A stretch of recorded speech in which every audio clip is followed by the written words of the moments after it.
Humanização nos serviços de saúde. MINSA prevê formar mais de 38 mil profissionais até 2028. Exploração de hidrocarbonetos, cerca de 57 mil milhões de barris de óleo bruto em Angola ainda estão por se explorar. Na Venezuela, acampamentos transitórios já acolhem mais de 10 mil vítimas dos 2 terremotos. É domingo 5 de julho, as notícias para ver já a seguir.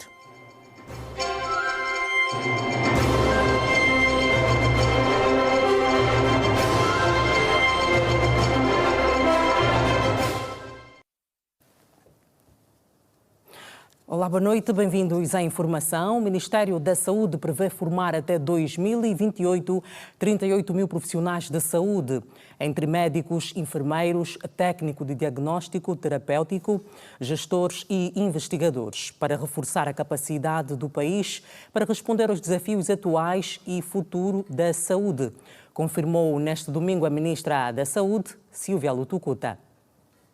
Comunicação estratégica, humanização dos serviços e a confiança pública é o que se pretende alcançar nas unidades hospitalares em Angola. A comunicação institucional em saúde quer reforçar o compromisso com o sistema nacional, com mais transparência e proximidade dos cidadãos, tendo em conta situações desagradáveis que ocorrem em várias unidades hospitalares. Para o assistente social João Mulhata, é necessário mais humanização entre os médicos, enfermeiros e pacientes. Na verdade, a função do assistente social no serviço hospitalar é de grande importância, uma vez que vai mediar, tanto faz as ações clínicas dentro do hospital, com as ações de humanização dos serviços de saúde. Esta formação ou este workshop, as decisões, o que se vai tratar aqui, possamos levar até tanto aqueles poucos assistentes sociais que temos no serviço hospitalar, igualmente também levar até aos enfermeiros, aos técnicos de saúde, aqueles indivíduos, aqueles profissionais que lidam no seu cotidiano com os pacientes. Por sua vez, Jamel Kitumba, diretor-geral do Instituto de Especialização em Saúde, diz que a comunicação nas unidades hospitalares ainda é desafiante. Primeiro, nós entendemos que há uma vontade dos profissionais de saúde de comunicarem com quem utiliza os seus serviços. É uma vontade de comunicar bem, mas a falta de conhecimento prejudica essa vontade e o resultado. No workshop realizado pelo Ministério da Saúde, esteve presente o representante da Organização Mundial da Saúde em Angola, Indrajit Azarika, que falou sobre a negligência técnica nos hospitais. A comunicação é fundamental para todas as áreas, especialmente para a área de saúde, para criar a confiança no sistema de saúde. Para isto, de parte da OMS, a Organização Mundial da Saúde em Angola, e todo dia lado do Ministro da Saúde, do Governador de Angola, trabalhar conjunto para aumentar o nível de saúde em Angola, especialmente para o bem-estar dos povos angolanos. A ministra da Saúde, Silvia Lutucuta, no seu discurso de abertura, disse que mais de 19 mil profissionais beneficiaram de formação profissional e humanização que tem estado a implementar no país. Nunca o nosso país investiu tanto no reforço da capacidade do Sistema Nacional de Saúde. Este esforço traduz uma visão estratégica do Executivo angolano, que procura garantir serviços de saúde mais acessíveis, de qualidade, seguros e mais próximos da população. Um exemplo desta aposta é o projeto de formação de recursos humanos para a cobertura universal em saúde, desenvolvido com apoio do Banco Mundial, que representa um dos maiores investimentos alguma vez realizados na capacitação dos profissionais de saúde em Angola. Mas sabemos que a verdadeira transformação do Sistema Nacional de Saúde não se mede apenas pelo número de hospitais construídos, pelos equipamentos adquiridos ou pelos profissionais formados. A verdadeira transformação acontece quando estes investimentos se traduzem em melhores cuidados de saúde, numa maior proximidade com as pessoas e numa resposta mais eficaz às necessidades das comunidades. Na província de Cabinda, algumas escolas primárias beneficiaram de obras de requalificação no âmbito da estratégia que visa melhorar as condições na perspectiva de salvaguardar a qualidade do ensino e a aprendizagem na região. Cabinda tem mais de 100 escolas primárias. Em cada município foi selecionada uma escola que está a receber obras de requalificação. A escola primária do Lombo-Lombo, com 15 salas de aulas, está a receber obras de requalificação, estando já na parte final.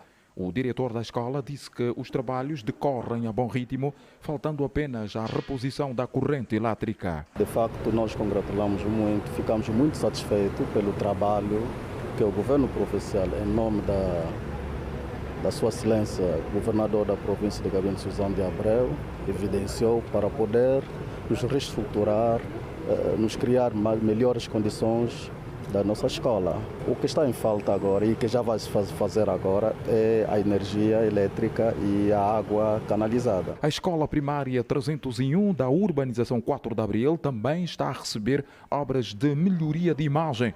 Com 16 salas de aulas, tem uma capacidade acima de 1.000 alunos. De acordo com o diretor, as obras decorrem a bom ritmo. Aqui a preocupação está ligada com a falta de segurança. Tem estado a sofrer atos de vandalismo porque, infelizmente, a escola não tem segurança. Por conta disso que no passado mês de fevereiro já sofremos vandalismo. Assaltaram o gabinete do diretor, onde levaram o ar-condicionado que aí havia. O secretário provincial da Educação destacou as fases estabelecidas para a recuperação das escolas primárias em Cabinda, tendo assegurado a existência de condições para um bom ambiente do próximo ano letivo. Nessa altura estamos a dar intervenções por município. Por exemplo, o município de Cabinda tem, numa primeira fase, cada município estamos a intervir diretamente uma escola nesta primeira fase, mas como os senhores jornalistas podem observar, esta já terminamos, estamos noutras escolas e vamos mobilizando recursos conforme a orientação para irmos dando a sequência deste programa. A governadora provincial de Cabinda procurou constatar o nível de recuperação das escolas. No final, foi deixada a recomendação das direções das escolas. Tem as paredes todas esburacadas, hoje temos as paredes aqui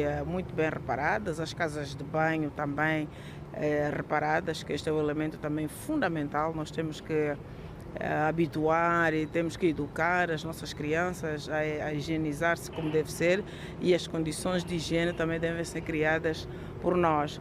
Então, aqui estamos, vamos continuar obviamente a fazer este trabalho.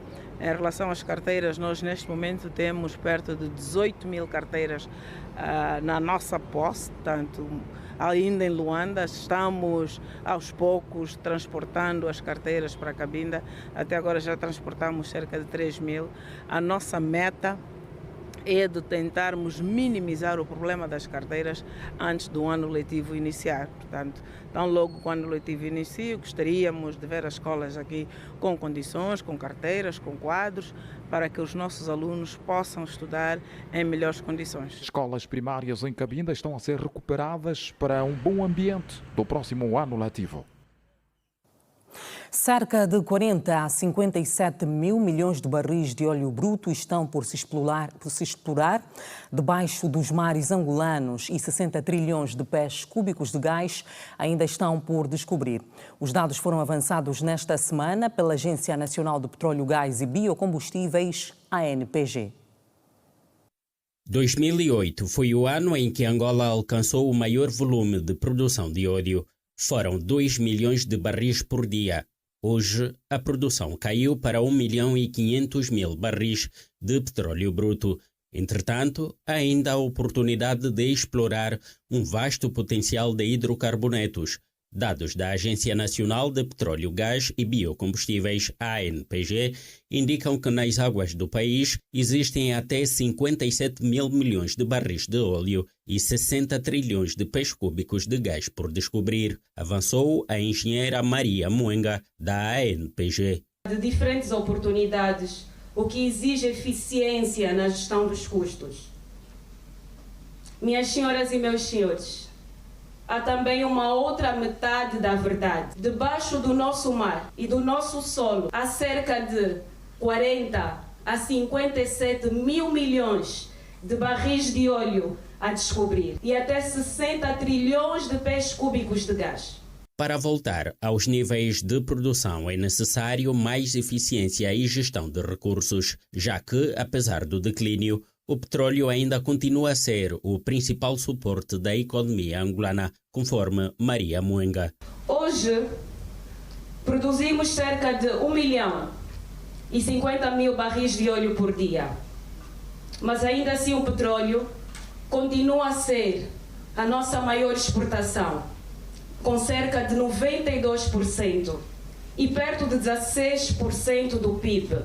Por outras palavras, a nossa economia continua a depender fortemente do petróleo. A ANPG lançou um plano estratégico que vai reger o setor nos próximos 25 anos. O documento está em consulta pública. Entretanto, as empresas ligadas ao setor de exploração destes recursos pedem um regulamento que se revê nas necessidades de exploração em terra. Queremos um estatuto, um regulamento legal que possa melhor enquadrar as necessidades, as dificuldades e os desafios onshore. Avançamos aqui a questão do quadro legal para o onshore. Também gostaríamos de ter um estatuto do operador nacional, porque tendo este estatuto mais facilmente se identificam as empresas que têm investido, que têm contribuído e que têm estado a produzir valor.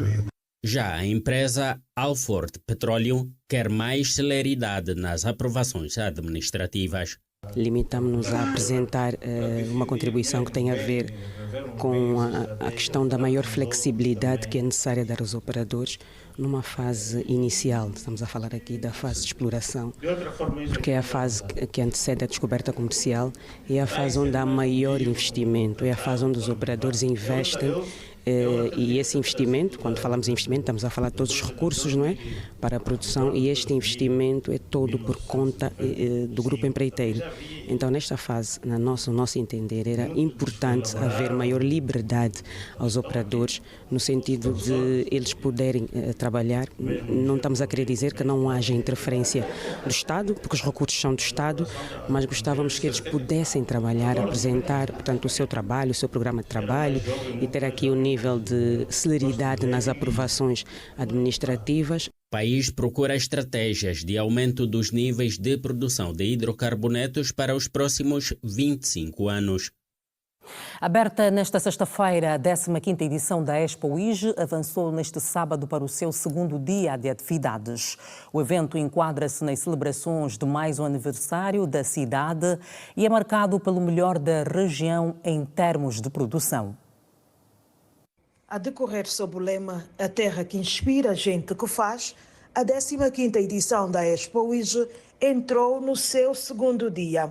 Aqui encontra-se um pouco de tudo que a província produz, desde tubérculos, citrinos, cereais, leguminosas e até comidas consideradas por muitos exóticas, como é o caso do catato e ginsombe. Mas é com a gente que faz da terra a sua inspiração que nós falamos. Do município de Unsosso veio o senhor Pedro Bengue, que junto com a sua família trouxe o que produzem. Trabalhamos mandioca em várias quantidades, temos terrenos para trabalhar, hectares, manualmente, que nós trabalhamos desde 2007. Aqui trouxemos uma quantia de saco que está a 75 sacos de bombom, 35 sacos de mutete, 10 sacos de jinguba, 20 sacos de feijão.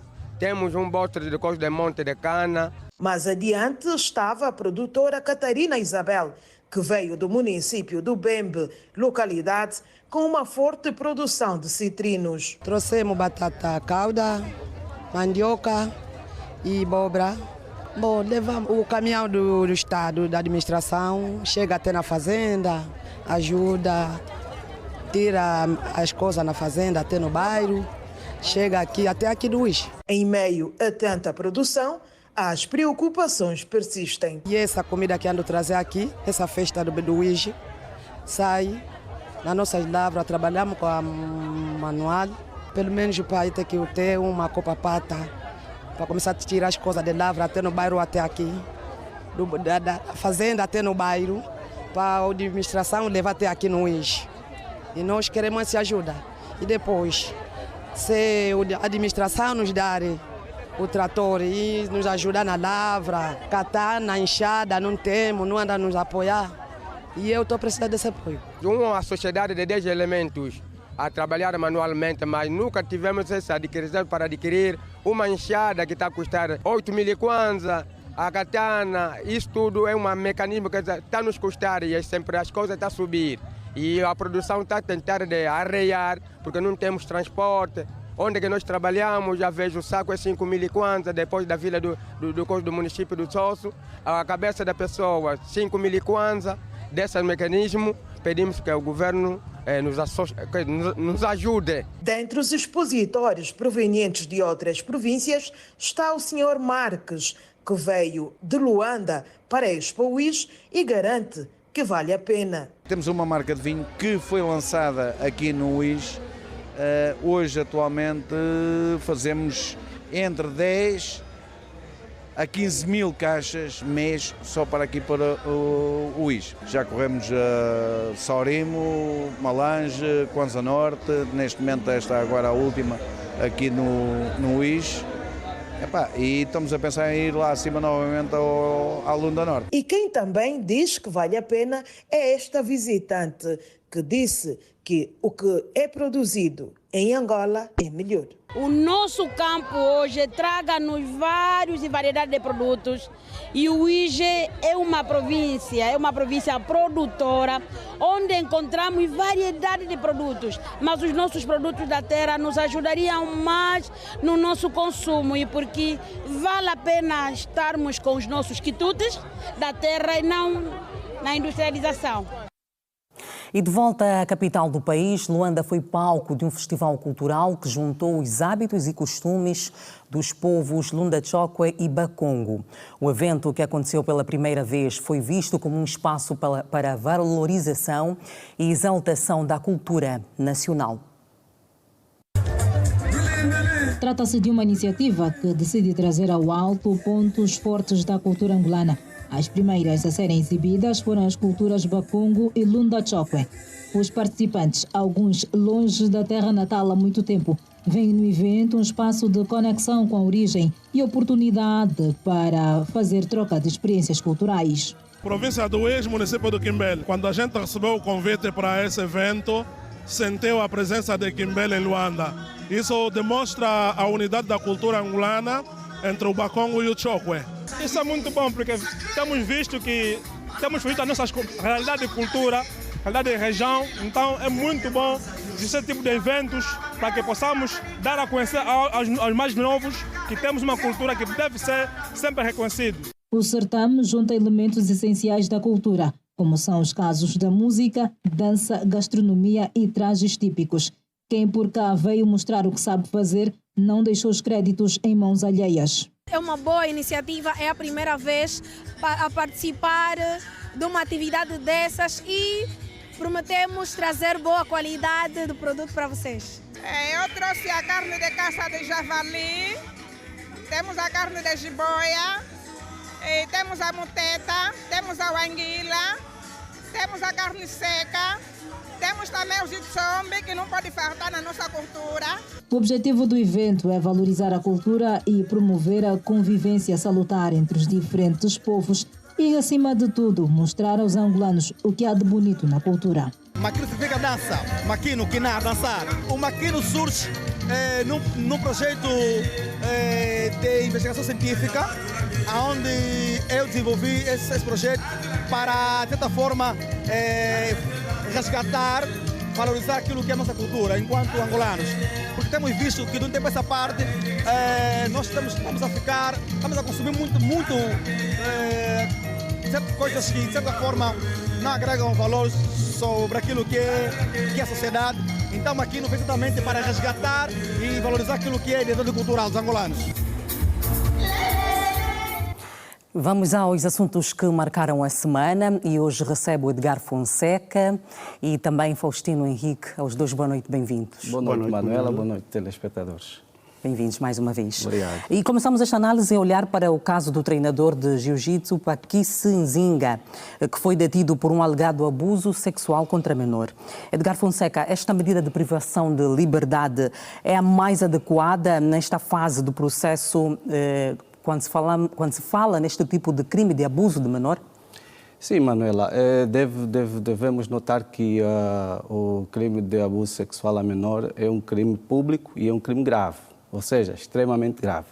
E depois também, aquilo que o Ministério... Uma coisa, é preciso referir que, primeiro, o que a lei prevê e aquilo que o magistrado do Ministério Público, até o magistrado judicial, que é o juiz de garantia, vê, o juiz de garantia pondera aqui 3 questões. A primeira, pondera a ordem pública, a preservação da segurança e ordem pública, porque estamos a falar de uma situação de um crime muito grave. Segundo, a continuação da perpetração ou a continuidade da prática do crime. E terceiro, a possibilidade ou iminência de fuga.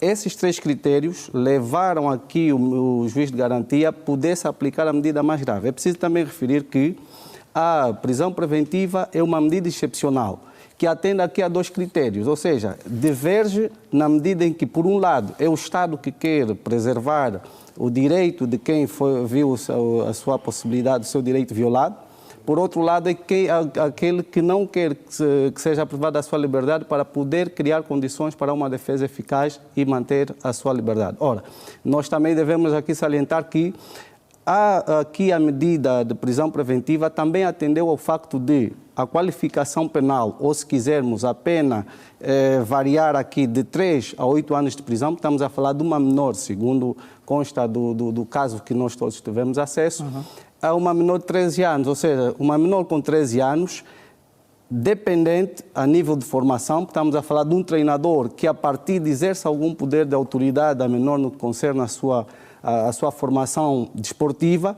e estes elementos que vêm consignados naquilo que é a lei, o artigo 192, 194 da Lei 38/20 de 11 de novembro, que aprova o Código Penal da República de Angola, vem aqui dar conformidade que aqueles casos em que o indivíduo ou o pseudo-criminoso, vamos aqui chamar ainda o pseudo, por que pseudo? Estou aqui a salvaguardar o princípio da presunção de inocência. Por quê? Porque ainda não foi julgado e não temos uma pena que tenha transitado em julgado, por isso é que é um pseudo. Isto para dizer que a lei consagra aqui que quando a menor que tenha sido abusada sexualmente seja dependente, neste caso temos uma dependência de formação, seja menor de 12 anos ou menor de 13 anos, aqui a moldura penal abstrata será de 3 a 8 anos de prisão, mas pode agravar em conformidade com o caso. Neste caso, há aqui uma ponderação e possibilidade de agravação, pode ir de 5 a 15 anos de prisão. Por isso, a medida de prisão preventiva é ajustada para este momento, mas, repito, sempre tendo em conta o princípio da presunção de inocência. Faustino Henrique, será que esta detenção pode aqui dar abertura a uma nova fase de denúncia e intolerância aos abusadores, sobretudo nesta modalidade do desporto? Ou no desporto em particular? De alguma forma, sim, não é? Saudar aqui a pronta intervenção do Ministério, que preventivamente suspendeu logo o técnico. Felicitar também a atuação do SIC, que foi célere na detenção do treinador que é acusado. E penso que sim, desta forma pode de alguma maneira encorajar pessoas ligadas ou que venham sofrer situações destas no sentido de denunciar. Vale a pena também enviar uma palavra de consolo à menina que foi vítima deste ato, não é? E familiares que por esta altura poderão eventualmente estar expostas à situação decorrente. uma palavra de consolo também até a família do prevaricador, não é? Que não tem nada a ver com essa situação, mas que de alguma forma poderão estar a pagar pela exposição, a que estão expostos. E de resto é esperar que o Estado, não é, reforce os mecanismos de supervisão e vigilância, não é? Porque não se pode perceber que um professor, um treinador, mesmo até um pastor, não é, que tem a guarda de si um conjunto de ovelhas, tem a sua atividade sem supervisão e vigilância da instituição a que presta serviço, né? Nós já vimos em tempos um caso mais ou menos semelhante de um segurança de uma escola, um colégio privado, que de forma recorrente abusava de uma menina e que depois foi detido e foi encaminhado para os órgãos competentes. Então, penso que um treinador, um professor e qualquer outra pessoa que tenha a guarda de si um conjunto de educandos ou formandos, não pode ter, digamos assim, a sua atividade sem supervisão e sem vigilância, não é? Mas se pode afirmar que diante desta e outras situações que já aconteceram com várias crianças, estamos a viver num cenário de total insegurança, em que as crianças estão expostas a esse tipo de perigos? De alguma forma, sim, porque, na verdade, grande parte desses casos ocorre exatamente no quadro das relações de proximidade, ou em casa, ou na escola. Quer dizer, as vítimas, por norma, são pessoas próximas das pessoas que perpetram esse tipo de atos. Então, vai ser também muito difícil se não apostarmos seriamente na educação, não é? Na educação, temos que, se calhar, reforçar o currículo da disciplina de moral e cívica, não é? No sentido de preparar as crianças sobre a sexualidade, para melhor conhecerem o corpo e assim conseguirem defenderem-se, não é?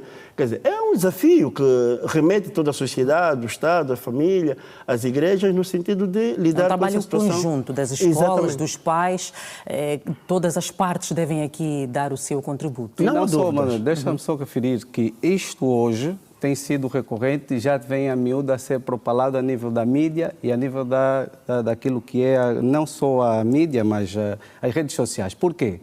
Porque no passado, eu lembro-me que nós, nos anos 2010, 2011, 2012, nós lutamos, digo nós porque enquanto advogado, enquanto profissional, e nós seguíamos casos dessa natureza, mas como não tínhamos ainda nesta altura uma grande avalanche de informação a nível das redes sociais, pouco ou nada transpirava. Eu devo dizer que muitos dos casos que eu pessoalmente acompanhei, inclusive, estavam institucionalizados. Quando eu digo institucionalizados, para não mencionar a quem são por uma questão de ética e respeito, nós, inclusive, eu tenho afiliados de algumas instituições que foram vítimas de violação dentro da instituição que devia garantir a proteção.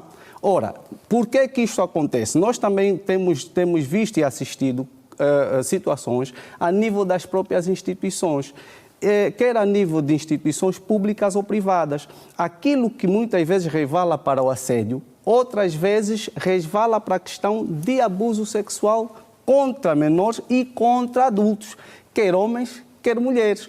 Ou seja, a questão que se impõe aqui não se trata só de educação. Eu devo aqui referir que nos anos 2003, 2004, eu também fui alvo de alguma crítica. Não tinha sido eu fazer uma nota, mas na altura, quando se começou a dar mais fulgor, mais vivacidade à família e promoção da mulher, lembra-me, a minha mãe era dirigente deste organismo, e tinha proposto a pena de morte. É óbvio que, para um país que em 92 tinha sido anulada a pena de morte, ela vem a miúdo falar de pena de morte, inclusive a igreja veio para cima de mim, olha, a sua mãe não devia ter feito isso e não devia ter feito esta abordagem. Mas, hoje por hoje, nós já vemos a falarem da castração. Hoje por hoje, já vemos técnicos novamente a pedirem até, em parte, a possibilidade de avaliação e o regresso à pena de morte. Ou seja devia haver aqui um endurecimento das medidas? Há que se endurecer. Por quê? Porque Lambroso é um autor da criminalística, que cada sociedade tem o criminoso que merece. Mas nós não podemos aceitar, trazer a criminalização apenas dessas pessoas num conceito da psicologia. Por quê? Porque nós, quando arrastamos estas situações para o distúrbio psicossomático ou o distúrbio psicopatológico, nós estamos a dar vazão que a lei isenta estes indivíduos de responsabilidade.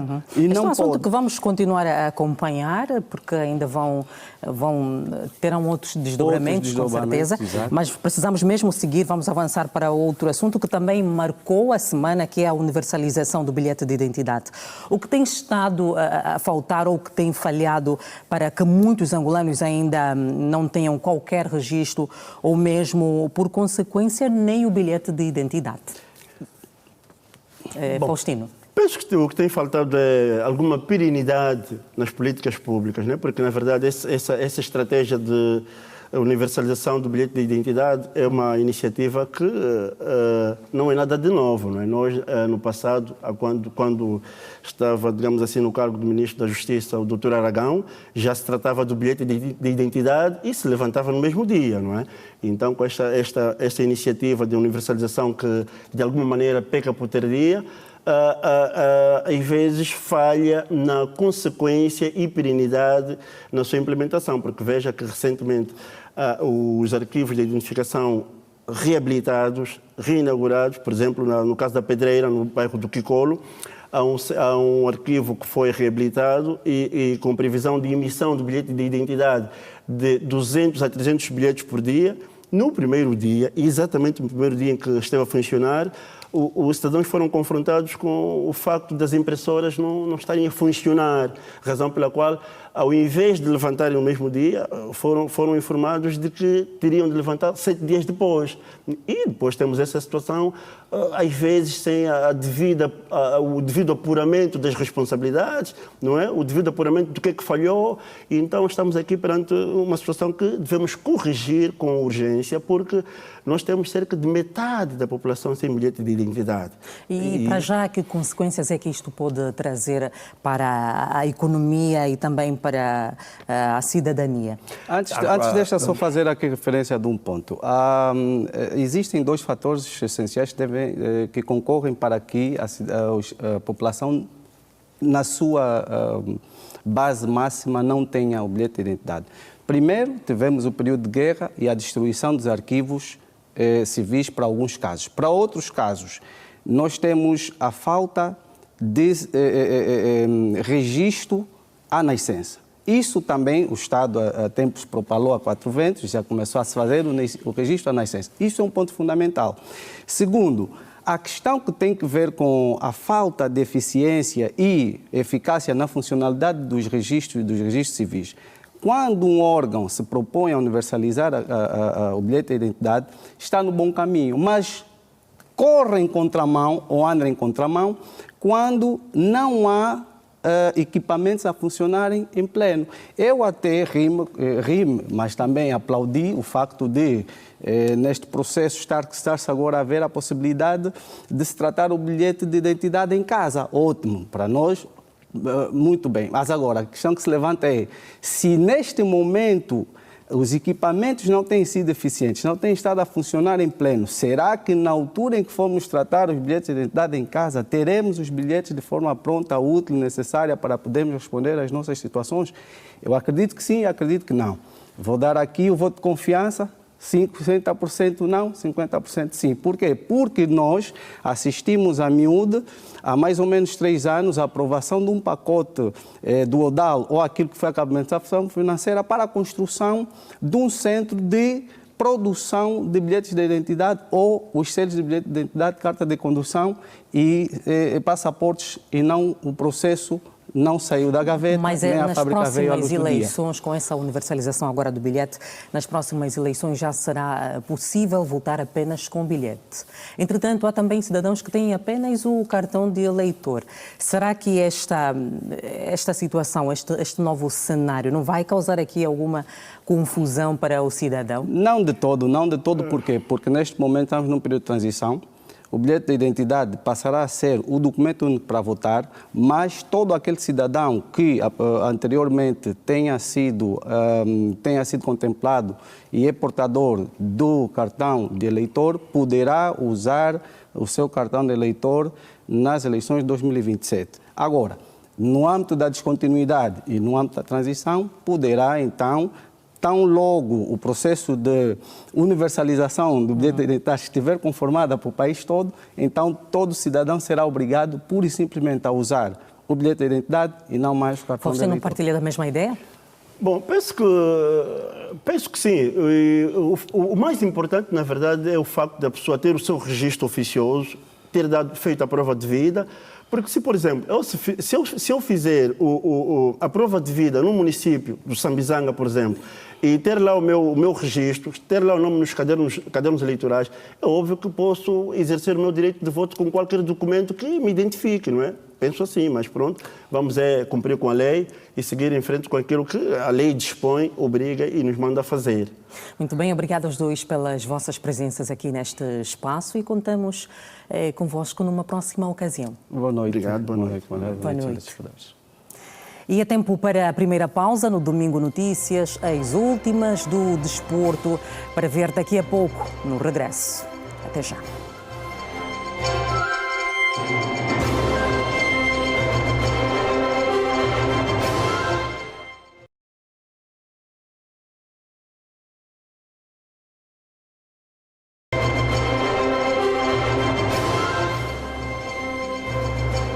De volta à informação, o Presidente da República, João Lourenço, felicitou o Cabo Verde pelo 51º aniversário da independência.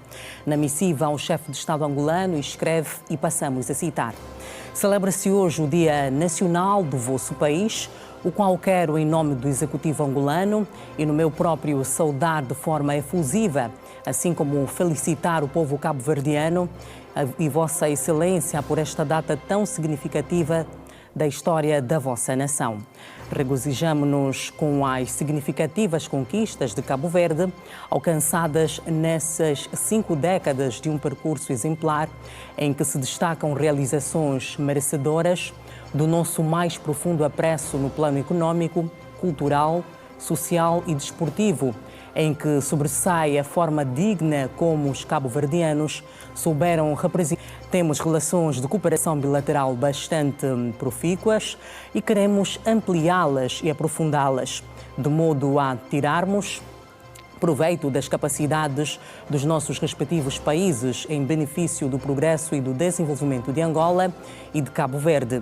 A amizade entre os nossos dois povos e países é sincera, profunda e sólida, pelo que esses fatores que vêm estado presente no intercâmbio entre Angola e Cabo Verde, desde a independência dos nossos respectivos países, são a base em que continuará a assentar o estreitamento contínuo da cooperação bilateral. Queira aceitar, Excelência, os nossos melhores votos de boa saúde, bem-estar pessoal e de prosperidade para o povo de Cabo Verde, escreve o Presidente da República, João Lourenço. E nas notas desportivas, a Seleção Nacional Júnior Masculina de Basquetebol defronta neste momento o Mali em partida da terceira janela africana de apuramento ao Campeonato do Mundo, a disputar-se no Catar em 2027. A partida acontece no pavilhão multiusos de Luanda. Ao intervalo maior, o 5 Nacional vencia por 2 pontos de diferença, 43-41. O melhor jogador do conjunto nacional até o momento é o extremo base Celton Miguel, com 19 pontos. Depois da derrota deste sábado frente ao Egito por 79-73, os campeões africanos procuram despedir-se desta fase com uma vitória. E seguimos a falar do desporto agora sobre a Copa do Mundo. A seleção de Marrocos qualificou-se para os quartos de final do Campeonato do Mundo de 2026 ao vencer por 3-0 a co-anfitriã Canadá no primeiro encontro dos oitavos de final, disputado em Houston. E avançamos agora para a habitual análise desportiva, hoje a olhar para a terceira janela de qualificação africana para o Campeonato do Mundo, FIBA Qatar 2027, com o comentador Wilson Manuel. Wilson, boa noite, bem-vindo. Saudações, Manuel Luís, tem sido para os nossos telespectadores. Wilson, como é que analisa o comportamento de Angola até o momento desta vitória frente ao Uganda por 92-62 e a derrota diante do Egito por 73-79? Bem, em princípio, até agora estamos qualificados, não é? precisávamos, a entrada para a terceira janela, precisava uma vitória para poder estar qualificado, conseguimos. Mas não podíamos ficar só nisto. Tínhamos de vencer mais jogos. É importante vencer todos os jogos para depois, na classificação final, antes da próxima janela, temos então a possibilidade de poder estar bem. Estar bem significa calhar num grupo no qual nós possamos ser o cabeça de série, né?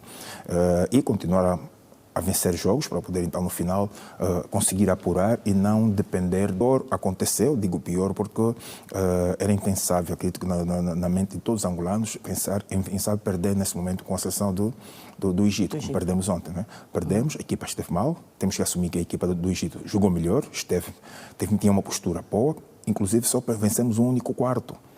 Quer dizer que nos 4 períodos vencemos um único e a seleção do Egito venceu todos, que significa que estivemos a todos os níveis mal. E Childe Dundão teve muitas dificuldades no duelo contra o Egito. É a altura de constar na lista final um base de raiz, concorda? Sim, ele é um base de raiz, só que precisa de mais um. Se bem me lembro, a chegada de Pepe Claros convocava 3 jogadores na posição 1, que era na altura Childe Dundão, que está agora, Gelson Domingos e o outro é o Maconda, Dimitri Maconda. São jogadores que continuam a jogar e a mais alto nível. Podiam neste momento constar. Não constam na sessão, não sei porquê. E continuamos a ver que Childe Dundão não é um jogador, não é um subjogador, por exemplo, pode ser também cansa-se, né? É um jogador que temos visto que tem estado um bocadinho cansado, precisa por vezes descansar, e estes jogadores que eu citei podiam ser aqueles que, esses ou outros também que podiam ser convocados para a posição 2, principalmente para substituir Childe Dundão, podiam estar aí para poder ajudar, mas infelizmente o treinador continua a achar que só com o Childe e adaptando o Luquen conseguimos chegar lá. Vencemos o Afrobasket, sim, com estes jogadores, mas acredito que não podemos continuar pensando porque outros estão a evoluir, têm estado a evoluir, como vimos ontem, por exemplo, a sessão do Egito bem estruturada, a jogar bom basquete, conseguiu vencer e convencer. Wilson, na próxima janela, quais devem ser os jogadores convocados para que Angola se qualifique para este Mundial de 2027?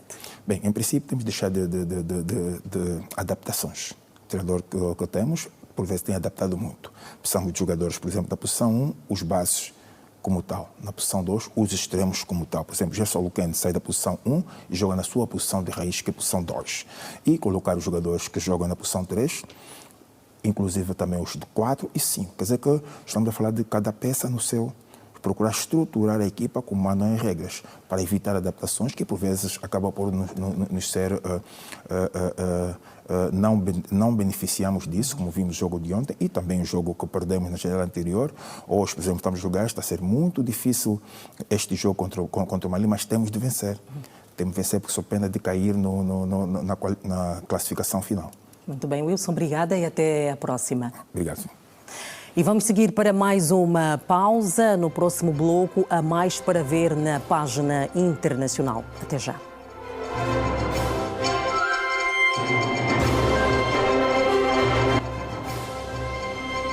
De volta às notícias, a olhar para a atualidade internacional. Na Venezuela, mais de 10 mil pessoas encontram-se alojadas em 79 acampamentos transitórios que foram montados após terremotos de 24 de junho que devastou o país sul-americano.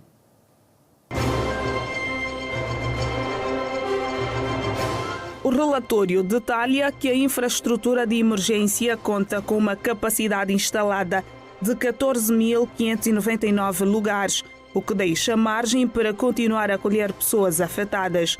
O estado mais devastado pelos terremotos La Guaira registra a maior concentração de cidadãos em refúgios, com 6.655 pessoas distribuídas em 20 acampamentos. Destes, 11 encontram-se em processo de ampliação, segundo o governo. Caracas, capital do país, conta com 37 acampamentos transitórios com uma capacidade instalada para 8.078 pessoas, acolhendo atualmente 3.234 desalojados. 11 dias depois do duplo terremoto que abalou a Venezuela, os trabalhos concentram-se hoje na retirada de escombros dos edifícios derrubados em La Guaira, enquanto os operacionais de busca e resgate diminuem e se reduzem as possibilidades de se encontrar sobreviventes. Os governos do Quênia, Nigéria e Uganda anunciaram hoje que a violência xenófoba que mergulhou a África do Sul levou ao repatriamento de mais de 400 africanos e provocou a morte a 2 nigerianos. Os números ainda são provisórios. A violência xenófoba tem sido acompanhada por manifestações de grande dimensão contra a imigração ilegal, levando vários países vizinhos a ativar mecanismos de repatriamento dos seus nacionais. Pelo menos 255 cidadãos ugandeses chegaram hoje a Uganda, provenientes da África do Sul, informou o governo ugandês, aumentando para 560 o total de naturais desse país, escreveu a Embaixada do Uganda em Pretória, na rede social X.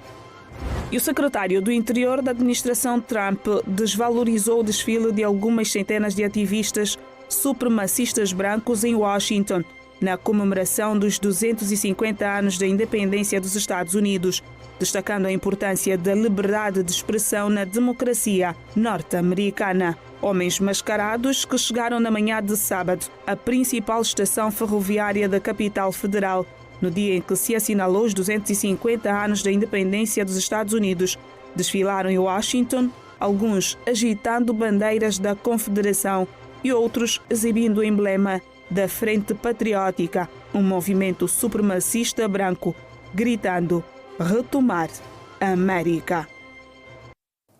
De volta ao país, o que a música sacra vive um dos melhores momentos, se comparado com a aceitação pública há 50 anos. Temos aqui congregados vários membros das diferentes salas da Igreja Toquista, um momento de comunhão. O encontro está a ser mais do que ouvir boa música. É um momento de unidade, em que os cristãos esquecem as suas diferenças e se juntam naquilo que é o propósito de louvar e refletir em torno da palavra. Em aproximadamente 2 horas, Manuel Manzambe e convidados levaram a plateia a vibrar, louvar e exaltar o nome de Deus com um repertório bastante conhecido, transmitido de geração a geração há mais de 50 anos. O espetáculo visou assinalar o jubileu da Casa de Oração da Igreja Tocoísta. O também compositor e arranjador considerou que o show intimista marcou o início de um percurso longo para levar mais longe o Evangelho através de cânticos. Houve uma interação muito boa, o pessoal reagiu bem, inclusive conseguiu dançar até a última música, então isso é gratificante para nós. E pronto, vamos esperar que a partir daqui possamos fazer uma caminhada longa, mas sempre em prol do engrandecimento do nome de Deus e, acima de tudo, transmitirmos esse calor espiritual e emocional às pessoas. Gisela Manzambe partilhou o palco com o pai e descreve o sentimento. É uma honra porque o pai sempre foi o nosso grande ídolo. As melodias que ele compõe, ele sempre começou por compor em casa. Então nós, do tempo que moramos com o pai, partilhamos desses momentos de inspiração divina dele para composições. Então é uma honra poder estar aqui nessa data memorável para a Casa de Oração e para o papá. E para o produtor musical, multi-instrumentista e cantor Simons Mancini, partilhar o palco com uma das mais antigas vozes do coro da Igreja de Nosso Senhor Jesus Cristo no mundo é retribuir tudo o que hoje representa no panorama cultural angolano. Comecei a tocar aos 4 anos de idade, aos 9, 10 anos já estava nos palcos da igreja, então tudo o resto já foi consequência, mesmo em termos de educação, essa questão da atenção, respeito aos mais velhos, como eu frisei há bocados, respeito às hierarquias, tudo isso vem da Igreja Toquista. Então, quando o mais velho Manzambe, através disso, fez-me o convite, eu disse sim, obviamente, que eu lá estarei. É difícil, eu não apareço, mas aqui não tinha como dizer não. Sobre a divulgação da música sacra nos dias que correm, comparado a 50 anos, Manuel Manzambe considera existir mais abertura. Há muita juventude a aderir à música gospel e muitos bons fazedores. quer dizer que ela está muito bem encaminhada. Acredito que, com o decorrer do tempo, ela vai ganhar um espaço maior. Natural da província de Benguela, Manuel Manzambe fez parte do primeiro coral da juventude tucuísta, tendo contribuído para o lançamento de 3 obras discográficas da Casa de Oração da referida igreja. O show intimista. E a venda de vestuário baseado nos conhecidos fardos ganha consideravelmente um espaço no mercado e movimenta milhões de kwanzas. A oferta adapta-se às estações, sendo que os agasalhos são, nesta altura, os mais procurados em função do frio e das baixas temperaturas. Os preços variam consoante o tipo, tamanho e a qualidade do produto. Angola, Quênia e Uganda estão entre os principais destinos da roupa usada exportada pela China, segundo um relatório das Nações Unidas, que estima que este segmento representa um volume de negócios superior a 9 mil milhões de dólares. Entretanto, o negócio da venda de roupa usada, conhecida como fardo, tem vindo a baixar.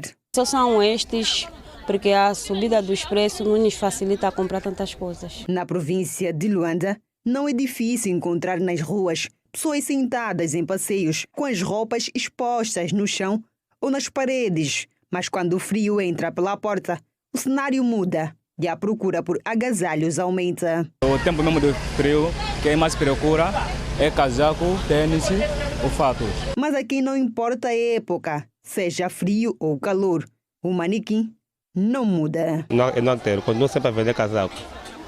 Porque aqueles que estão vindo para viajar, para ir às vezes na província ou para ir na França, também gostam desse casaco aqui, é que vêm comprar mais, é mais saída para nós. Os preços variam consoante ao tipo, tamanho e a qualidade do produto. A camisa temos de vários preços.